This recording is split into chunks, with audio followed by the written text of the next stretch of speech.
The Long Walk of the Navajo, also known as the Long Walk to Bosque Redondo, was a forced relocation imposed by the United States government in 1863 and 1864. Initially, relations between Anglo-American settlers in New Mexico and the Navajo people were relatively peaceful. However, tensions escalated after the killing of a respected Navajo leader named Narbona in 1849. By the 1850s, the U.S. government began building forts in Navajo territory, such as Fort Defiance in Arizona and Fort Wingate in northeast New Mexico. Additionally, the Bonneville Treaty of 1858 reduced the Navajo's land, and the local U.S. Army leader and Indian agent, who was supportive of the Navajo, was reassigned to West Point. In the 1860s, as Americans expanded westward, they encountered strong opposition from the Mescalero Apache and Navajo tribes, who fiercely defended their ancestral lands and customs. With William T. H. Brooks now in charge of Fort Defiance, tensions escalated into a series of retaliatory attacks between the Navajo and the U.S. Army. This conflict reached a peak when around 1,000 Navajo warriors, led by Manuelito and Barboncito, nearly overran Fort Defiance on April 30, 1860.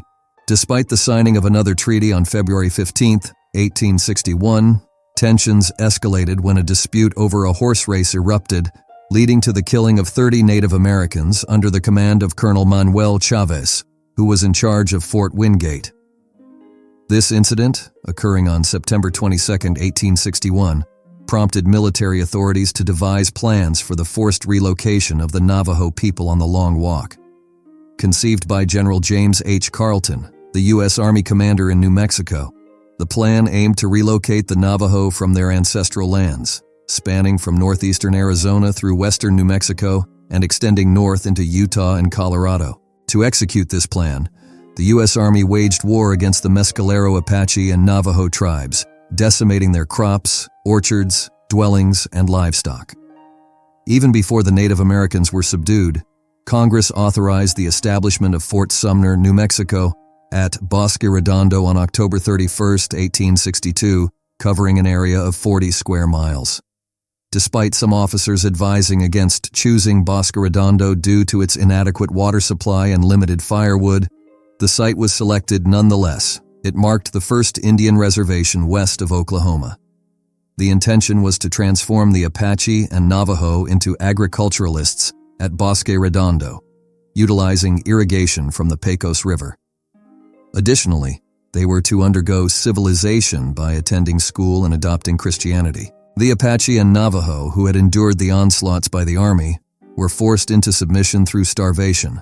In a last confrontation at Canyon de Chelly, the Navajo surrendered to Kit Carson and his soldiers in January 1864. Under orders from his U.S. Army superiors, Carson oversaw the destruction of their belongings and orchestrated the Long Walk to the Bosque Redondo Reservation, which was already inhabited by the Mescalero Apache. Before long, a group of 8,500 men, women, and children embarked on a nearly 300-mile journey from northeastern Arizona and northwestern New Mexico to Bosque Redondo, an inhospitable area along the Pecos River in eastern New Mexico. Enduring harsh winter weather for almost 2 months, approximately 200 Navajo perished due to cold and lack of food. Additional deaths occurred after their arrival at the barren reservation. This forced trek, overseen by Kit Carson, became infamous among the Navajo as the Long Walk. Certain Navajo individuals found ways to evade participation in the Long Walk, finding refuge in different regions such as the territory of the Chiricahua Apache, the Grand Canyon, Navajo Mountain, and Utah. The poorly chosen location, named after a cluster of cottonwood trees near the river, transformed into essentially a prison camp for the Native Americans. The salty Pecos water resulted in serious digestive issues among the tribe, and illnesses spread rapidly. The corn harvest was devastated by army worms, and the available wood at Bosque Redondo quickly ran out. While most of the Mescalero Apache slipped past their military overseers and left the reservation by November 3, 1865, it took another 3 years for the United States government to acknowledge the failure of its efforts to assimilate the Navajo people. Bosque Redondo was deemed a dismal failure, marked by inadequate planning, disease, crop destruction, and generally unfavorable conditions for farming. The Navajo finally regained sovereignty in the landmark Treaty of 1868. Upon their return to their lands along the Arizona-New Mexico border, the Navajo were famished and clad in tatters. Despite their territory being significantly reduced compared to their pre-Bosque Redondo occupancy, they were among the few tribes permitted to reclaim their ancestral lands. The U.S. government provided them with rations and sheep, and in just a few years, the Navajo expanded their livestock holdings and began to thrive once more.